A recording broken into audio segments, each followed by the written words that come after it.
అందరికీ నమస్కారం. తిరువెంబావై 11వ పాసురం. மோயார் தடம் பொய்கை புக்குமுகேரென்னா கையார் குடைந்து குடைந்து உன் களல் பாடி ஐயாவளே டியோ வாழுந்தோம் காணார் அழல் போல் செய்யா வெள்நீராடி செல்வா சிறுமருங்குள் மையார் தடங்கண் மடந்தை மணவாளா ஐயா நீ ஆட்கொண்டாருளும் விளையாட்டின் உய்வார்களையு வகையில்லா மொயுந்தொழிந்தோம் எய்யாமல் காப்பா ఏమేలోరెంబవై. శివయ్య తలపైన గంగమ్మ, శరీరంలో సగభాగం పార్వతి.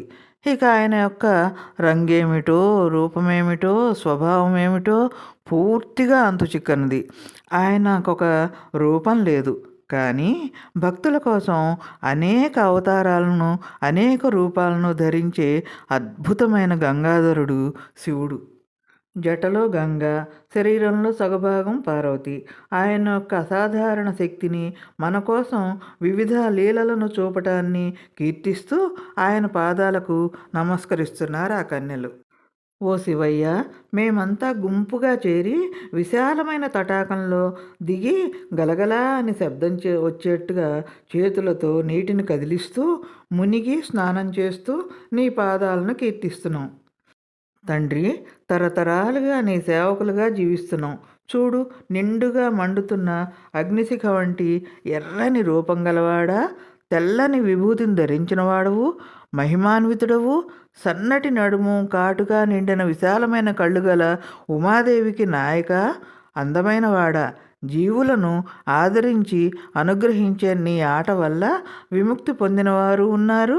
విముక్తి పొందే విధానమంతా మేము కూడా తెలుసుకొని విముక్తిని పొందాం. ఓ స్వామి, నీ సేవలో అజాగ్రత్త చోటు చేసుకోకుండా మమ్మల్ని రక్షించు.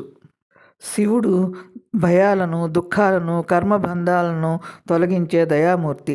ఆయన భక్తులను ఎల్లప్పుడూ రక్షిస్తాడు. మిక్కిలి కరుణాశీలి, భోళాశంకరుడు.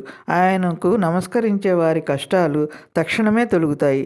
పాపాలు, బాధలు ఆయన దగ్గరకు వెళ్ళగానే అంతరించిపోతాయి. మేలుకో,